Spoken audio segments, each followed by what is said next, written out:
All right, everybody, it's 7 o'clock, and that's pretty loud. I'll step back a little bit. Mayor Ben Baker is out of town tonight, so turn that, Cassie, turn that down. You turned it up.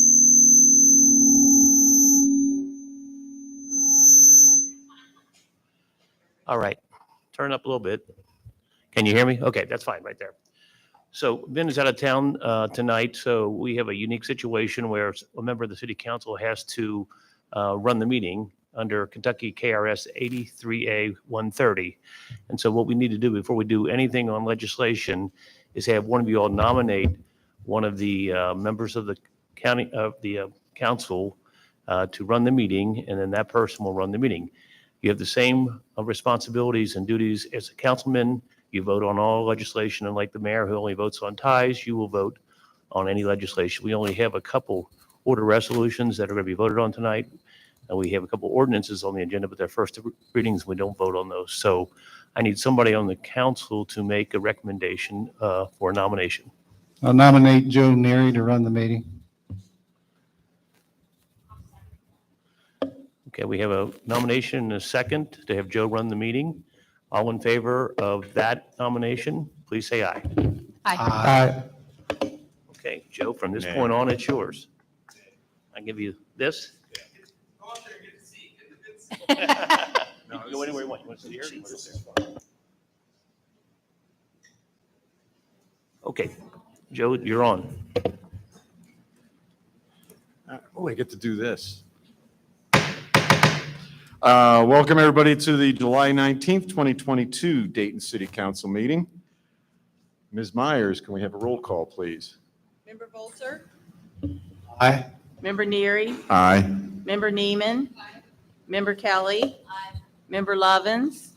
Member Baszler? Present. City Administrator Fawcett? Here. If we could have a moment of silence and the Pledge of Allegiance, please.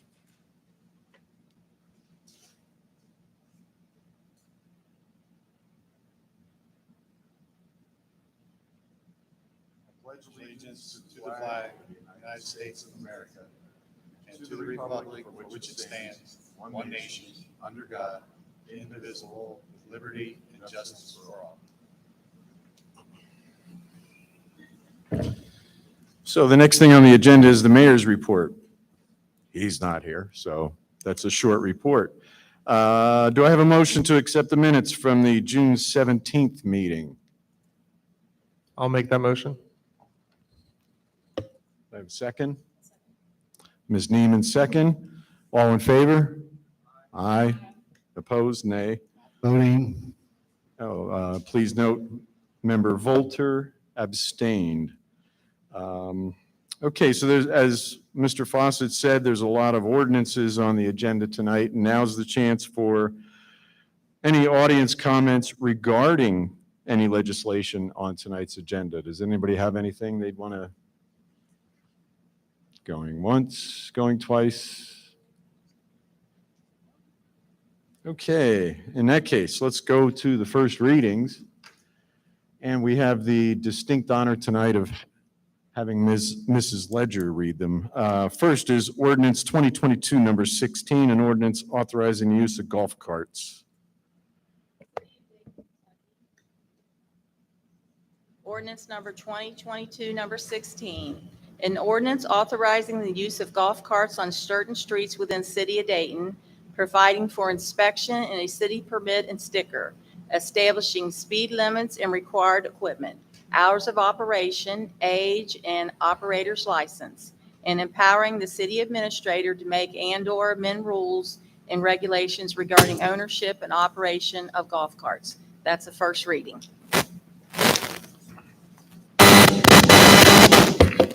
Councilman Neary. Councilman Neary, do you want me to give it? Yeah, Mr. Fawcett, if you can give an explanation on this, would be great.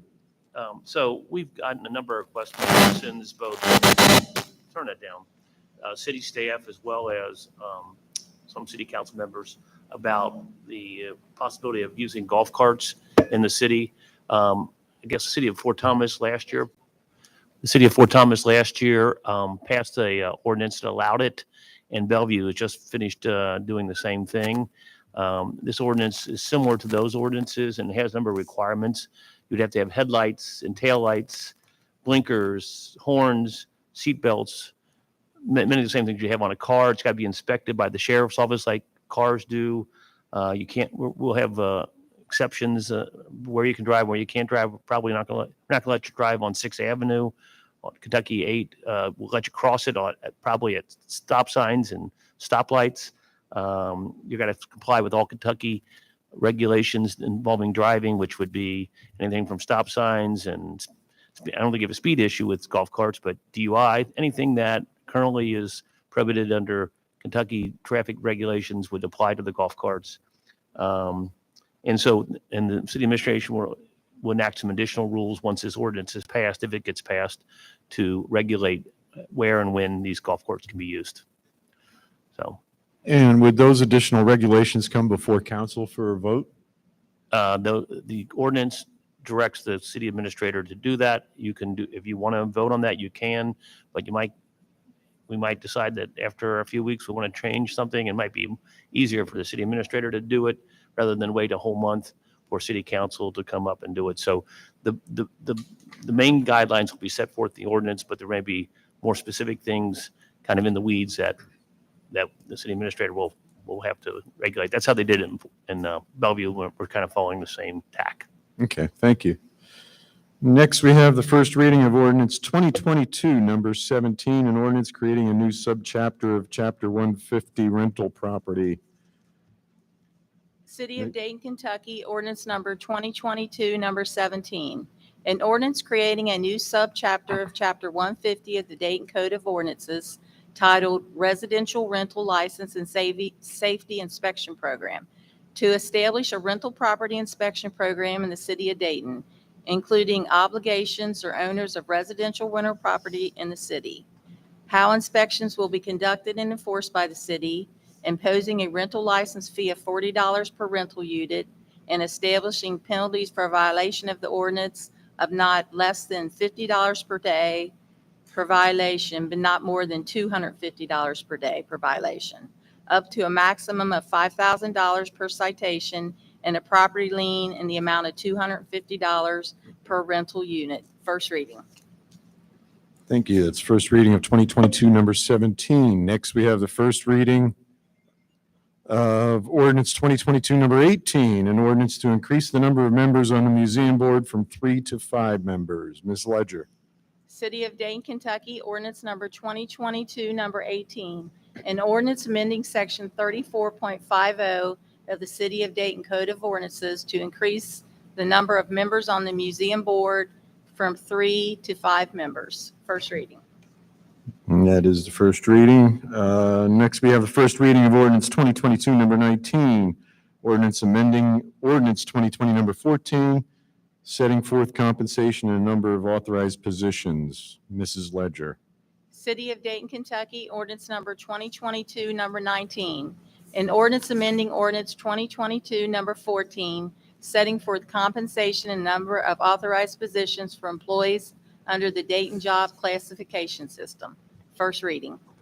And those are all first readings. Mr. Fawcett, do you have anything to add to any of those as far as description, or do you have anything to add on these first readings?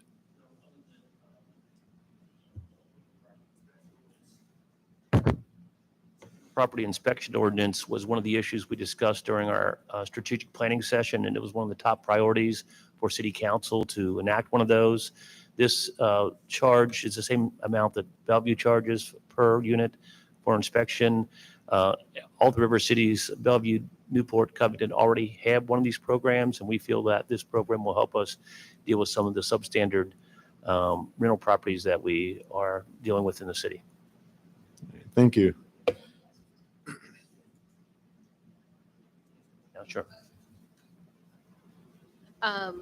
This new role, how does it interact with Cassie Patterson's job, and why is it different, and why couldn't she do the things that this person? She doesn't have the bandwidth to do this. We have 1,000 rental units in the city, and I mean, some of them, 200 or so are relatively new, 300 are probably new on the riverfront, but a lot of older ones, she simply doesn't have the bandwidth. The whole idea behind charging this $40 fee is that it will pay the salary of inspector to do this. In addition to doing this, the rental properties, though, we also like to see him making sure that people who are working in the city, these contractors come in, actually have business license with the city. We lose all kinds of money from workers that come in here without getting their license. So in addition to his role in doing the rental property, we envision him or her also doing that. Now, Cassie will also be able to do this. She has the authority to do it. But with all her other responsibilities, I really don't see how she would have time to do this and her other job duties. So if we have 1,000 rental properties and we're charging $40, That's right. $40, so now you've generated $40,000. It's, why do it? That's why we've already budgeted. It was approved in the fiscal year, a budget of $40,000. That's going to pay for, it's supposed to be income neutral, expense neutral. The money that's being paid by the landlords under this program will pay for that inspector. So it should not be any additional money out of the budget from the city. It should cover everything that we need to have a part-time inspector do this. So, okay. So I assume that you're just wanting more inspections for safer, We have no inspections right now. right? Okay, then some inspections. Yeah. And so when someone buys if we enact this and someone buys like a rental unit, they have to have an inspection before They have to they fill in get it. the license, before they get the occupational They have license? an application and they pay a license fee and we inspect it. That's correct. Yes. Is this one person supposed to annually check 1,000 properties? It's not going to happen in 1 year. It's probably over a course of several years. So we In the can't. ordinance, it said that before anyone can get their their thing renewed to be able to rent to somebody, they have to have it inspected. So Right. how, that would have to happen annually. Yeah, well, that's true. Well, most cities require it annually, but we don't always get to it right away. So, I mean, I don't know that we could, unless we had a couple people doing it. We may have to change that. I don't And think this is a part-time position. it's a you're part-time suggesting. position. Yes. So a part-time position is supposed to inspect 1,000 properties a year. Well, Cassie will also have the ability to do it as will other staff members if under the ordinance. So, But I thought you just said she didn't have the bandwidth to do this. what, I mean, it just sounds like a big job for It's a big job. a part-time person. And then if we're not inspecting everyone equally, like we would have to inspect brand new properties on the river. That's like going to account for like 500 units. yeah, the So newer do we just skip properties. that for the first 5 years? And then why are we favoritising them over? And then if you're charging $40 for an inspection and you don't inspect them, what are you charging them for? It's what all the other cities do, and we eventually will inspect them, but we may not be able to get to them in the first year. So some cities have like a 3-year plan where they do it, and we may have to amend our ordinance to reflect that, but I don't know that we can do all in 1 year. What would trigger the inspection? A complaint by a tenant, or if the inspector suspects there's issues, they can request an inspection. Now, if a inspection is denied, we can go get an administrative search warrant from a court in order to go in and do it. So those are a couple examples that would trigger an inspection. Does this ordinance allow for a tenant to request and participate in a conducted inspection without the knowledge of the landlord? Yes, under the law, a tenant, any owner of property can allow a city to inspect that property without permission from the landlord. Thank you. Are there any other questions from council on any of these first readings? And again, these are only first readings. I'm sure there'll be more discussion before the vote at the second readings. Next, we move to resolution and orders. First, we have 2022, number 24R, appointing Laura Muller to the Museum Board. Can I have a motion? Motion by member Lovins, second. Second by member Neiman. She beat you to it. All in favor? Aye. Any opposed? So ordered. Thank you, Ms. Muller. Much appreciated. 2022-25R, appointing Tiffany Myers to interim city clerk and increasing Ms. Myers' hourly wage from $19.78 to $24.04 per hour. So our longtime city clerk, Donna Ledger, is retiring at the end of this month, and Mayor Baker is doing a search for a replacement, and Tiffany has indicated she wants to be a part of that search. But until then, we need someone to run it, the city clerk's office, and she will do an interim role with a small increase in salary to reflect the additional duties that she will have. Any questions from council? So I need a motion. Motion by member Kelly, Second. second by member Volter. Roll call, please, Ms. Ledger.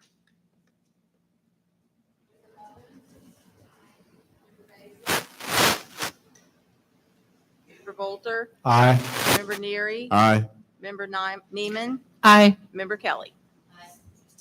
So ordered. Next, I don't have Ben's Wheel of Fortune on my phone. So we have, let's see, department reports.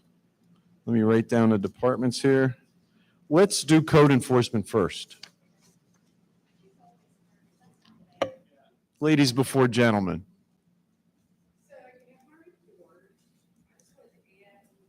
To the inspections. Right now, we're doing inspections complaint driven, and we get referrals from the fire department and the police department.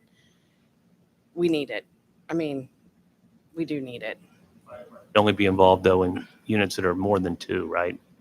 Say that again. Fire department can only be involved in inspecting units that are 3 and above. 3 and above, right? So if they go on a run and they'll call me and say, you know, you need to get in this unit. So we do. Sometimes it's tough, sometimes it's easy. We do have a lot of complaint inspections from tenants that, you know, ceilings caving in, the bathroom has issues, things like that. And we've gotten I personally feel like from the landlord's standpoint, a lot of these landlords just don't know that, you know, the tenant meets them at the door, hands them the rent, and they go, which I discourage strongly. But that's what they do. So I think a lot of landlords don't even realize how bad that their places have gotten. So I think there are a lot of kinks that need to be worked out, but I do think it would be a good program for Dayton. And that's it. So. What, order, hiring a second person? When you say don't encourage that, do you mean that like landlords should check it once a year to see how bad it's gotten?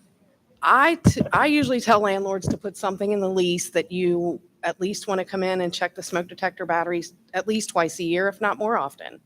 That's one reason to get into the unit. Because don't get me wrong, some landlords live out of state, but they also have property managers. They come, they cut the grass, they leave. That's it.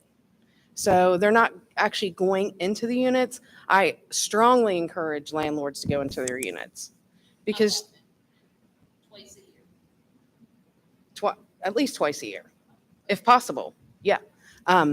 Because a little leak to somebody is nothing. But 6 months later, the ceiling's caving in and they don't understand why.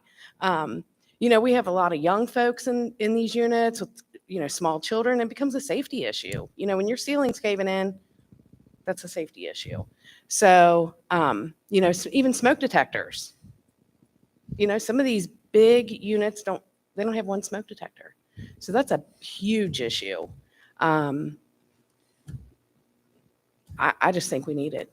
I think every city needs it, you know, and I'm not going to say every unit's going to be inspected faithfully every year, but it kind of gives us a program that we can start from the ground and work our way up with it and make it to where maybe in 5 years we don't need inspections. I mean, hopefully that the landlords they'll kind of know that what we expect. So.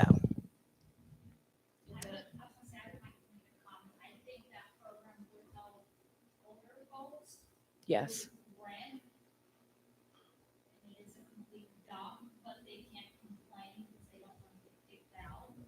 And that's a lot of the issue too. Yes. That, yeah.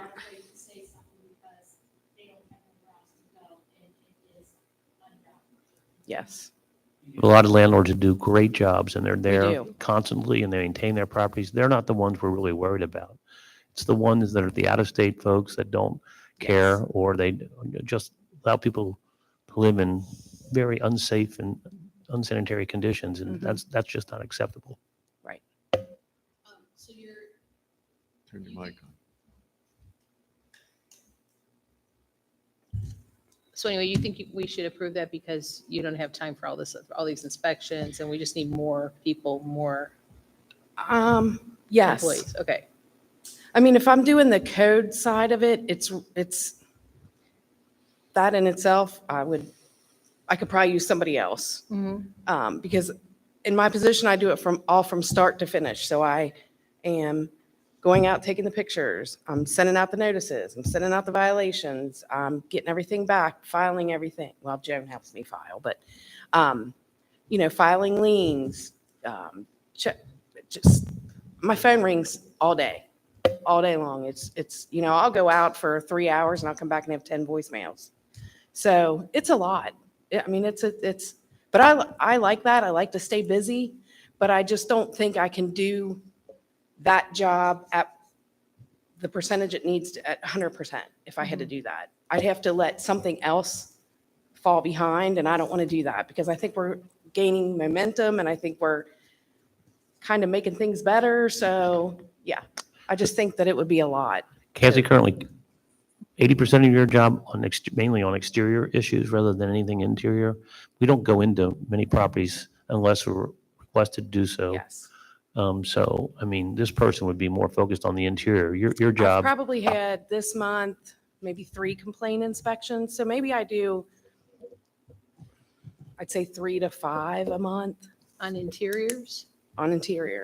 But it's still even, by the time you write the report, you send it all out, you get back, you have to kind of get with the landlord. And then if I go into one unit, if I have one unit that's bad, then I want to do the whole building.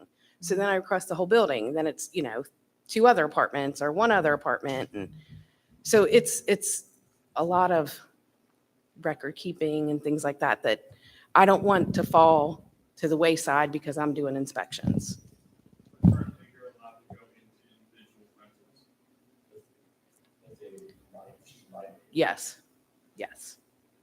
This would allow you to go in any rental. Correct. Yes. I mean, if the landlord says, no, you can't come in, we can't go in unless we get a court order. Right. Which allows us to go get one if we need to. Right. So it's just. Without a court order? Okay. Right. And I would send out something. It's not like I would go knock on somebody's door and say, hey, you got to let me in today. We will give them notice. We will send out, I'm working on a form right now of kind of safety issues, what we expect, what we're going to look for, that type of thing. So they will be well-versed in what we're kind of looking for. And I've also talked about having an education program for landlords. A lot of landlords are buying property for the first time.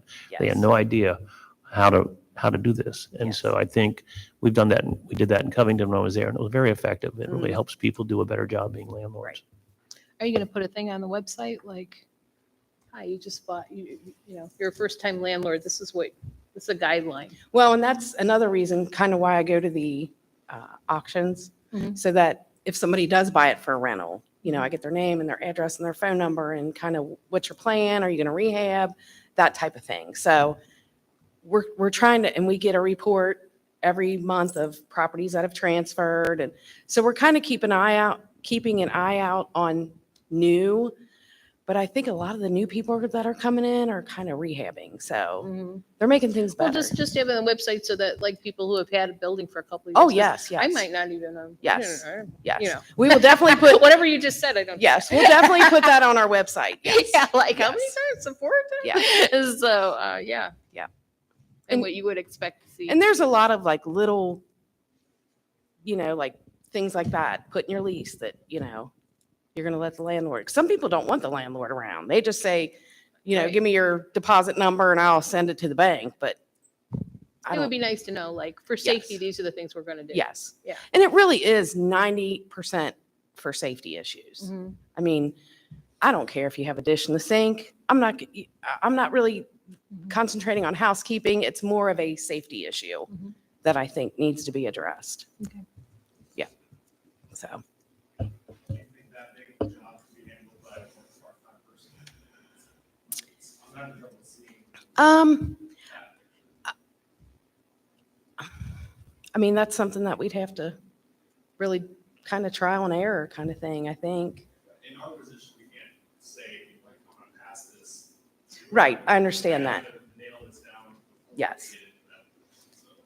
I mean, I would think any type of new program like that, I would think it would take at least a year to kind of figure out what kind of pace it's going to be. So I would say maybe 2 years? And I think we're trying to figure out a way, like, so if you 100% pass your first inspection, maybe look at something like skipping a year.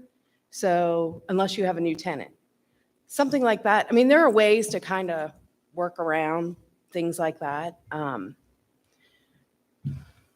I mean, we're still kind of working on how we're going to figure it all out. Do we have a percentage of returns? Do you know, Donna? Program, it doesn't count every piece of property, so if you count one renter, so one renter is 14 pieces of property. So I went in the other day, there was 620, but that's not counting the 268.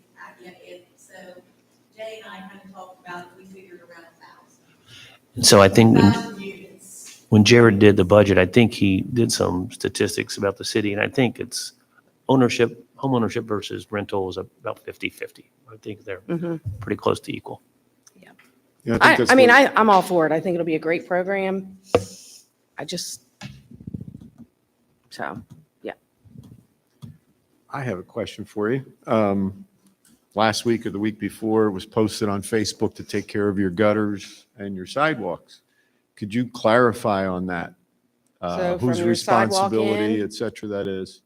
Yes, so from your sidewalk in, you're responsible, or from your curb in, you're responsible. So it's kind of common courtesy if there's a weed growing between the curb and the street, just pull it.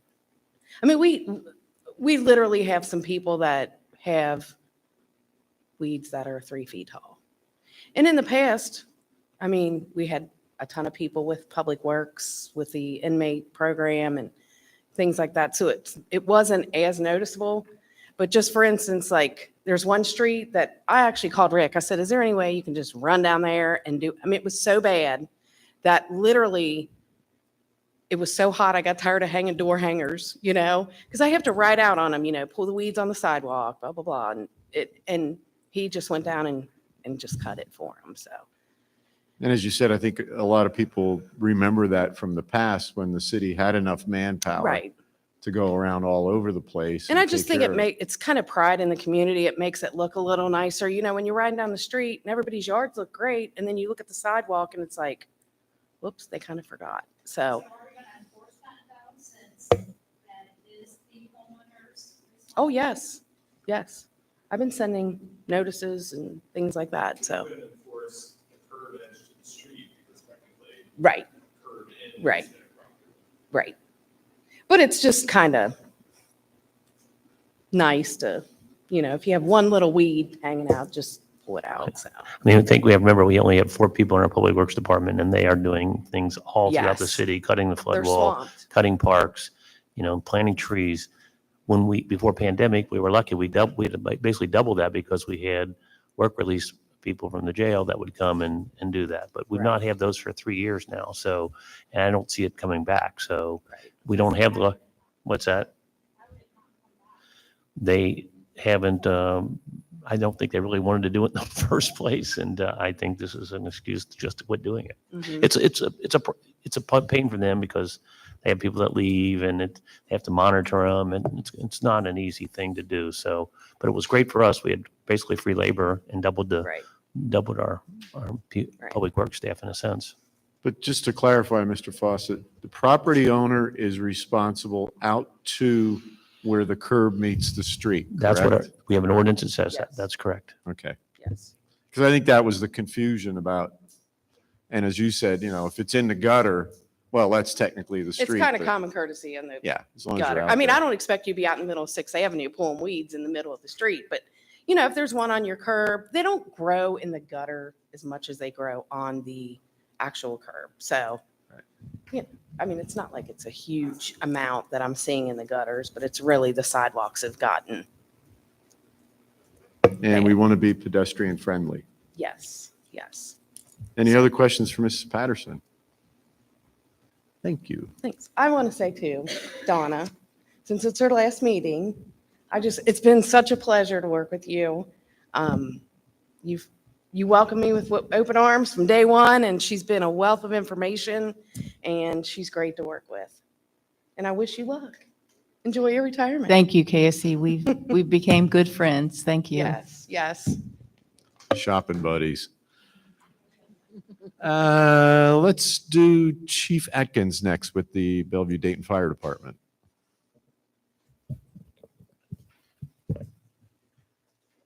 Thank you, sir. You guys have my report. Just a couple of things to touch on. It seemed like every month I'm up here saying how we're busy, and just this continues on. We're 100 in the middle of the month. We're 130 runs more than we were this time last year, and we still got the rest. But at the end of the month last year, so I mean, we're still projecting 15-20% increase every month. I can't explain it, but that ambulance and the fire truck both are running the wheels off of it. Glad to say that one of my 2 people that are off hurt came back today. So now I'm just down 1. And there's really not much else for me to report. We did have 2 fire board meetings. And this is in my report. Had 2 fire board meetings last month. They had to do a special one just to approve our budget, which passed. So thank you to both cities for that. I really don't have a whole lot else to report. Any questions from council? No? Thank you, Chief. I want to say to Donna, I've been here since 2004. So, I didn't have a whole lot of interaction with you before I made chief, but in the 4+ years that I have been chief, I'm over in your all's office just about every day, touching base with the city, with the mayor and Mr. Fawcett. And you're all the first people I see, and you're always friendly. You're always got a smile on your face, and you have been just so good to work with. We can come in and commiserate about and laugh about things. And so I just want to say thank you and good luck and congratulations on your retirement. So Her smile's even a little bit bigger lately. Next, let's do Chief Halfhill.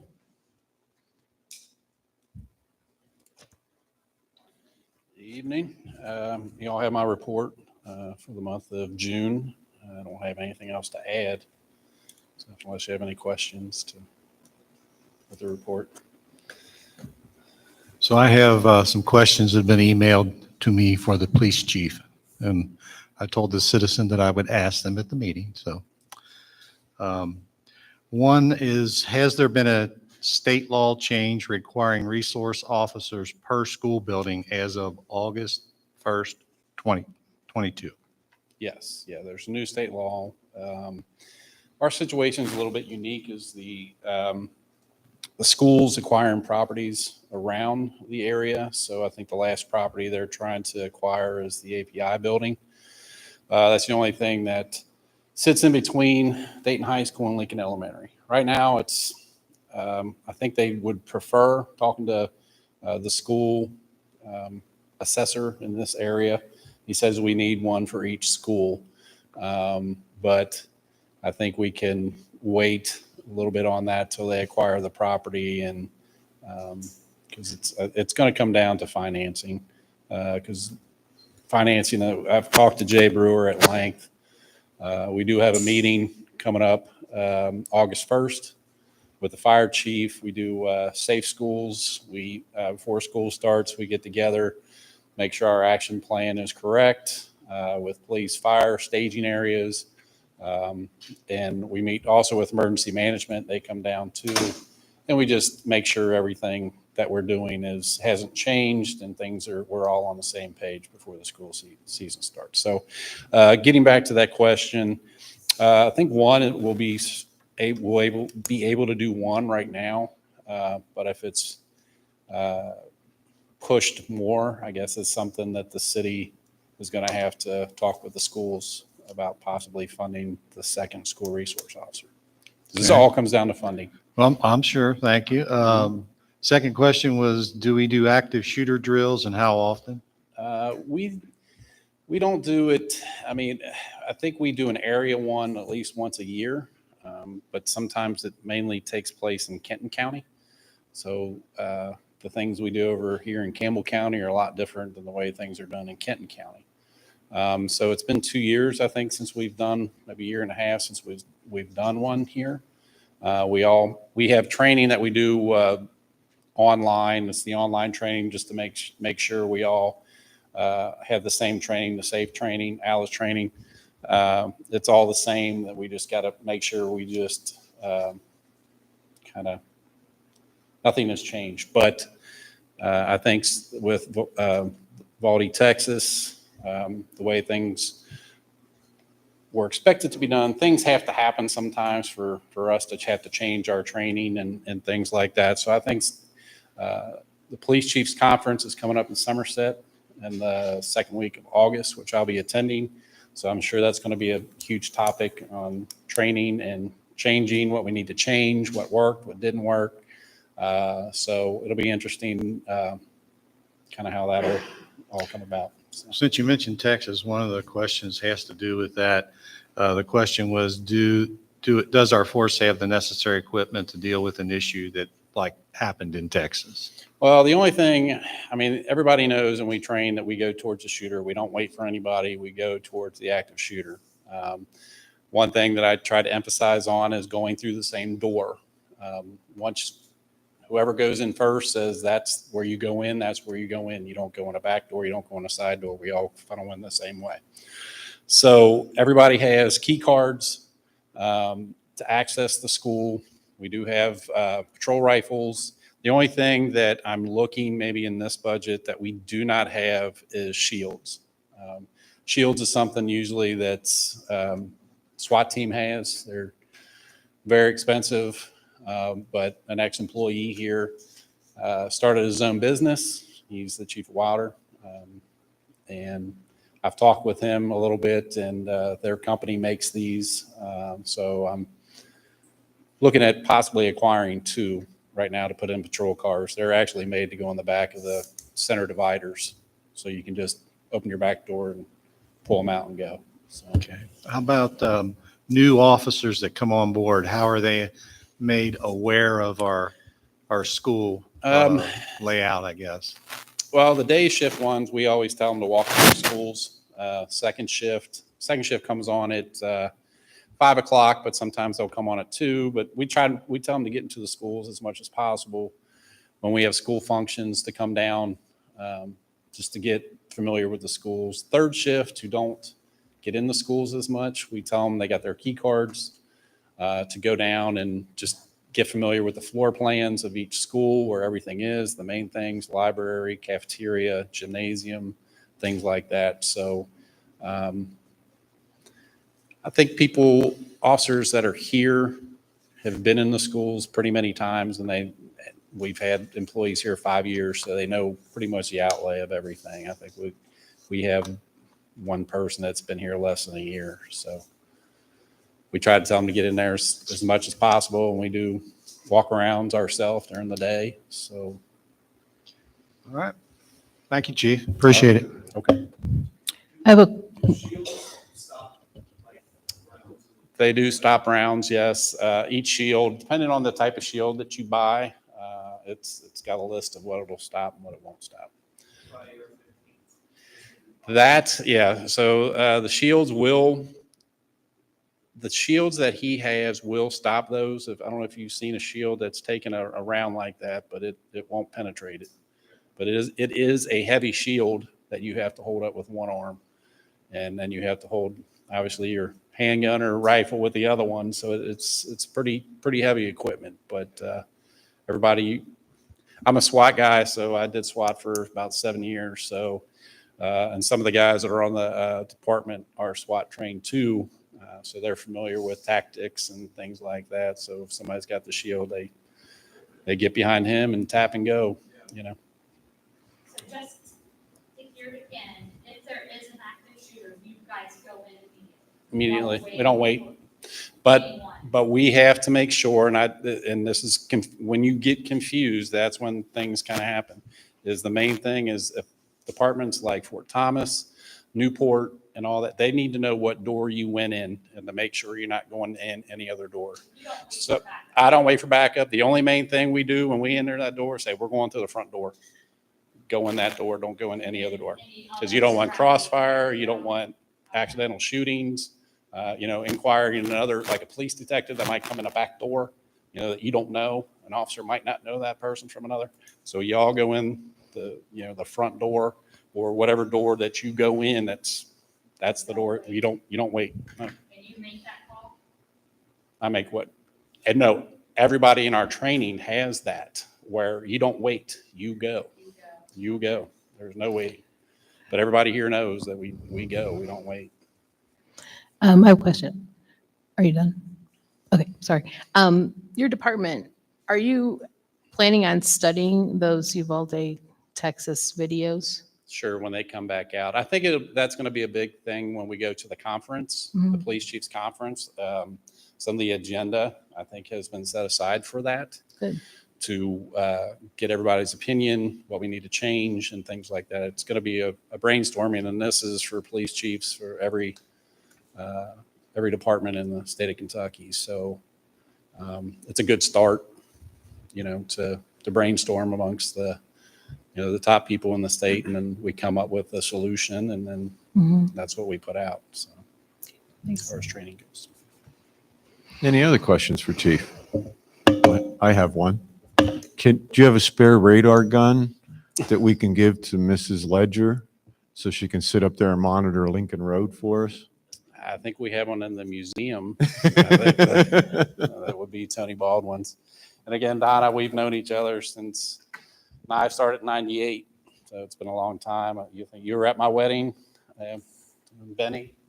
I was at the wedding, so we've known each other for a long time. We know each other's families. So it's been it's not the end, so we'll see each other, at volleyball, basketball, football, and all the school events. So it's been a pleasure working with you. You're my go-to person when I need a question. You're always there. So, yeah, you'll be missed. Thank you. Thank you, Chief. Thank you. And now we have the man with the tan, Mr. Lucas with Public Works. I don't really have a report other than we have been staying busy. As Jay was saying, we planted some trees last couple of weeks. A lot of grass cutting. We got started on some alleys, and we'll get back on them. My dump truck's been down for about 4 or 5 weeks now, and so hopefully I get that tomorrow. He called today. So we've been doing everything out of pickup trucks. That makes it twice the duty. And for sidewalks and gutters, we really, even when we had inmates, we didn't go and do many sidewalks and curbs because most of the time there's cars parked there. I mean, we did the parade route. We try to do as much as we can on the parade route, and we try to keep eyes on intersections. But as far as just walking down the middle of the block, I mean, most time there's nowhere to park. Plus, last thing you want to do is hit a car or something with a rock. But all in all, I mean, not to be bragging, but our 4 guys, I think we're doing one heck of a job. I mean, we're keeping up a little bit. I mean, and Cassie keeps me busy on foreclosures. We probably try 12 or 15. I'll stand back farther. But no, if anybody's got any questions, I mean.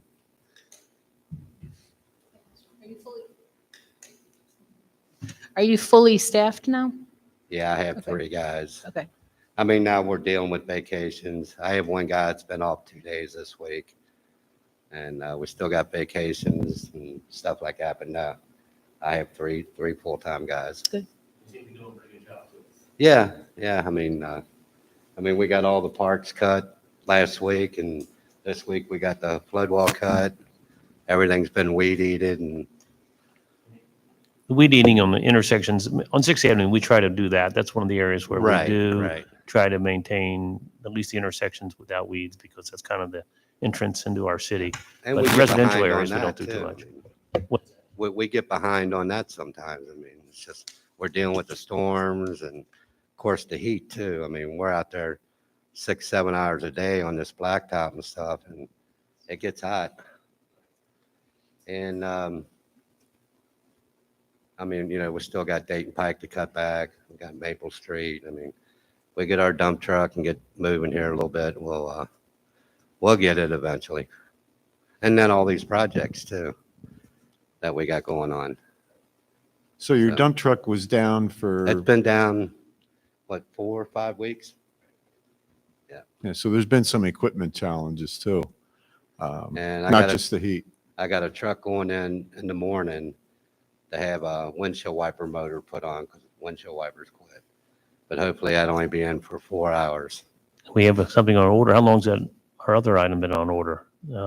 It's been on order since What is that? That's a truck, that's a dump truck. and we've ordered it last fall, and Last September, I think.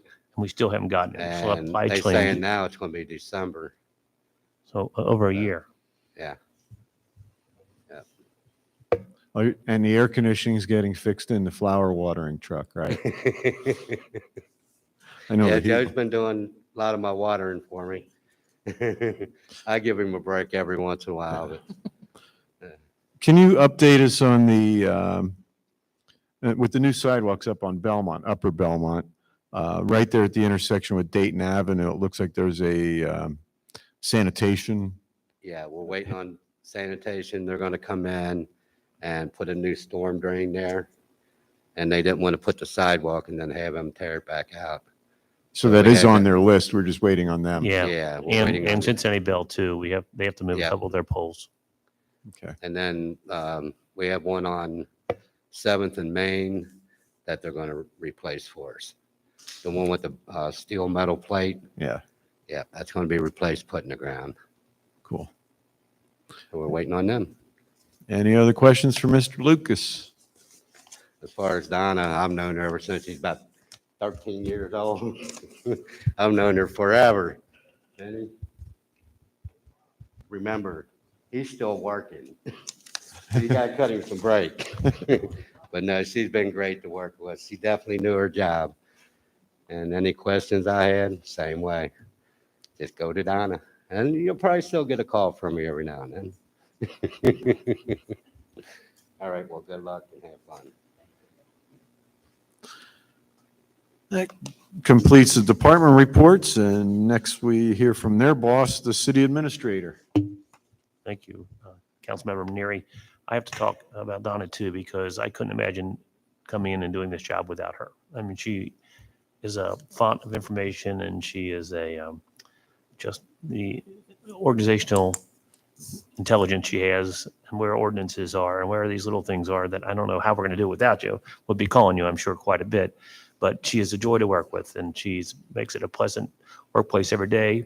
I've been in this business in a couple of different cities, and in terms of customer service and dealing with the public, there's nobody better than her. She does a great job, and we're going to miss her. I think she was thinking about retiring last year. Thankfully, she gave me a year in my position, and she's just been great. And I'm sure we're going to be calling her a lot in the next few months as we figure things out that she already knows. But I can't say enough about her. And Donna, thank you so much for your service to the city. Regarding other issues, we talked a little bit about Dayton Pike. The sidewalks are done there.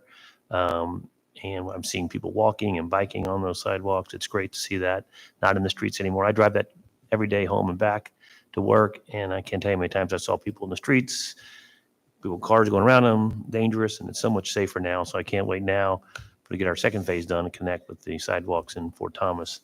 As we mentioned, a few things left up on Belmont we need to take care of, but We're just waiting on utility companies that, which aren't always the fastest to take care of their job, so we can finish those sidewalks. The next project we have on slate is 4th and Kenton. It's a stormwater project we need to get done because the state's going to be paving portion of Kentucky 8 now. What I thought was going to be the whole section of Route 8 from O'Fallon down to the flood wall, but I've been told by Mike that he's been talking to KYTC, and they're only going to do a section from basically Clay to the end of the flood wall. They're not doing 6th Avenue this year. And so Bellevue called them about doing Fairfield too, and they said it's not on their calendar. So I think we need to go lobby and make sure that that section, both here in Bellevue, is done next year. So only a portion of Route 8 is going to be done this summer. Because Bellevue's down to the bricks in spots. I know, it's not good. So we need to kind of go to bat together and try to make that happen in the next repaving cycle. August, we'll be seeing bump outs in our main, Alita's doing the project at 4th and Kenton. They got that bid. And then once that's done, they'll move in August sometime and do the bump outs in our downtown area. So that's the final phase of the grant project that we had for our sidewalks. As you all probably seen, Manhattan Boulevard extension is getting closer to having all the dirt in place, and soon, hopefully, they'll be putting asphalt and concrete there to finish that out. And Tuba Pretzel has opened its restaurant in our city. They're doing very well. They're open on Fridays, Saturdays, and Sundays. I think the very first weekend they sold out of everything they had. And I was there Friday night, and I heard there was a big crowd there Saturday, so it's a great addition to our community. I think we're going to have some big news about another new place coming soon. I was hoping to be able to talk about it tonight, but I don't want to say anything until we actually know that it's happening. But I think we're going to have another neat announcement here at the next city council meeting about another business in our downtown. That's all I got. Thank you. Is there any questions for Mr. Fawcett? Nope. Now, we come to the audience. If anybody in the audience wants to address council, please come up to the podium, state your name and address.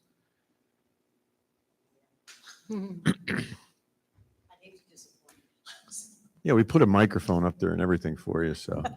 Well, I'm going to jokingly say you may want to do something else when I'm done, but that's okay.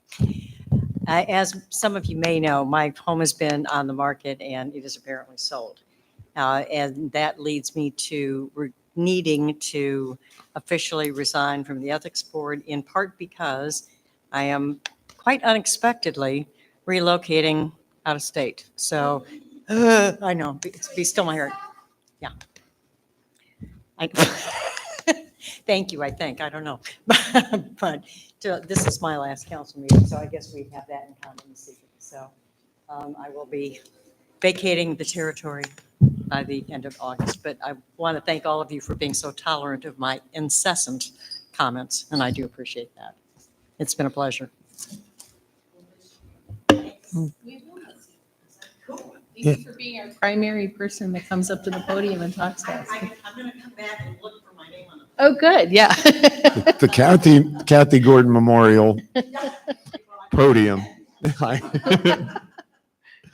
No, you keep us all on our toes, and we need more citizens to pay attention like that and ask the questions. Thank you, and good luck. Truly, it's been my pleasure. Because if nothing else, I know that you all have at least paid attention and at least been kind enough to make me think that I'm helping in some small measure. So that's good.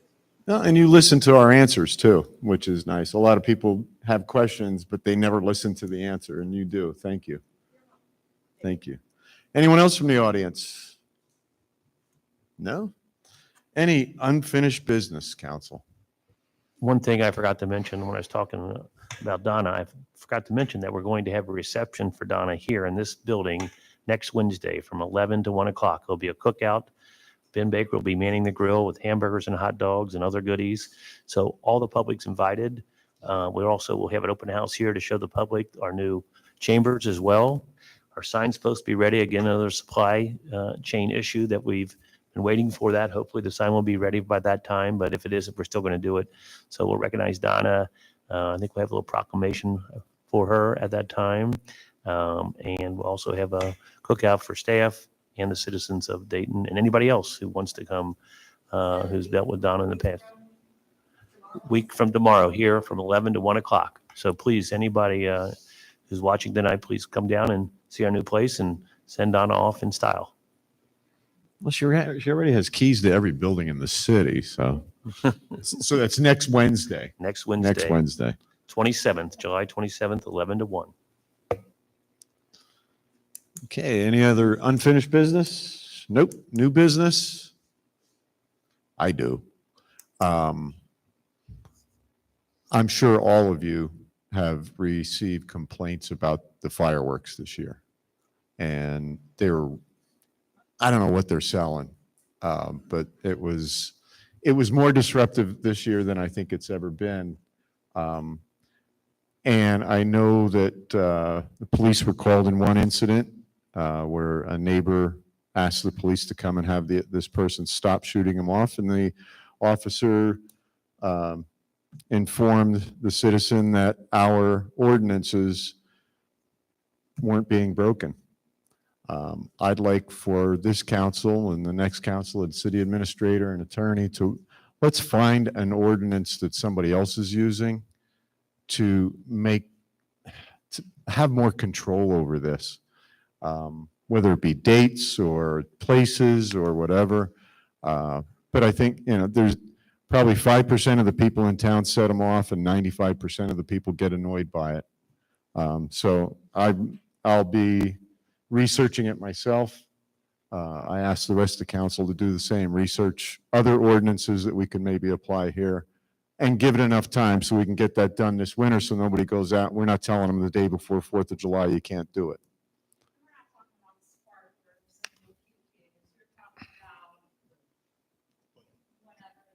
Mortars. I mean, it's, and as I said, I think that the complaints in many cases are valid. I think I have been asked by multiple citizens, why don't we do something about it? So let's try it.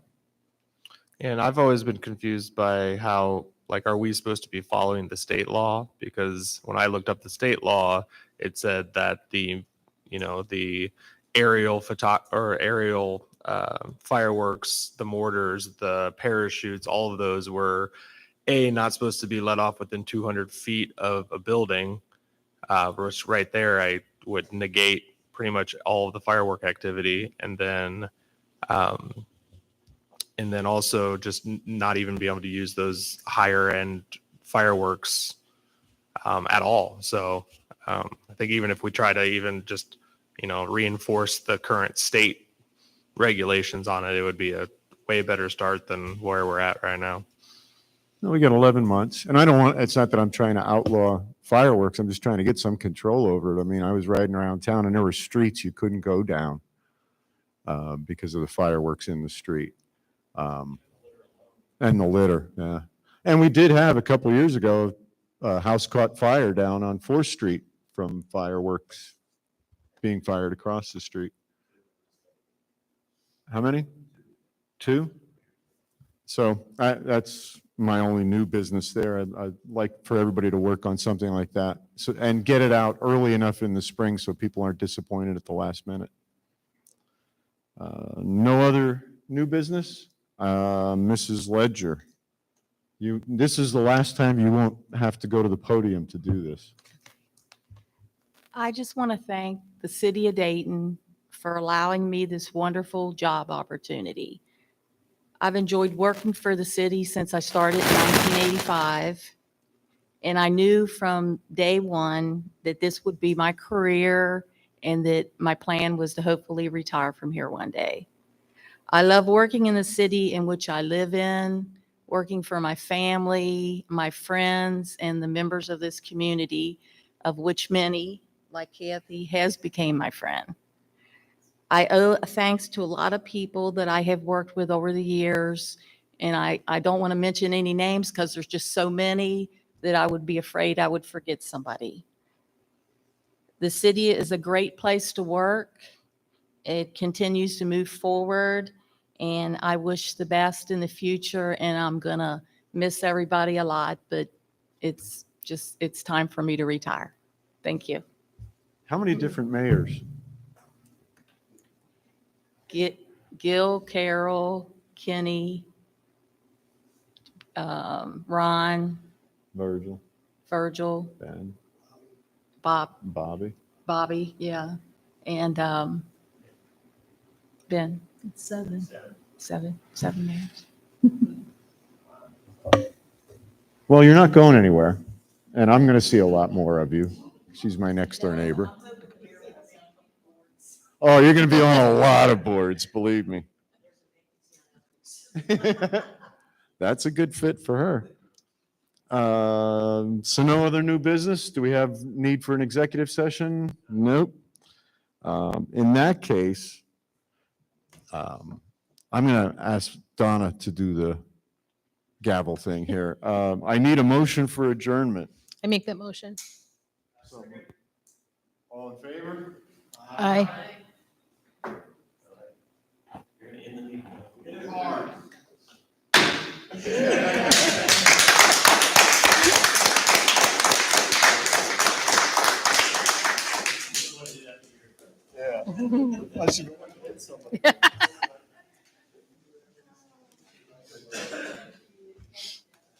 Benny, my sympathies go out to you.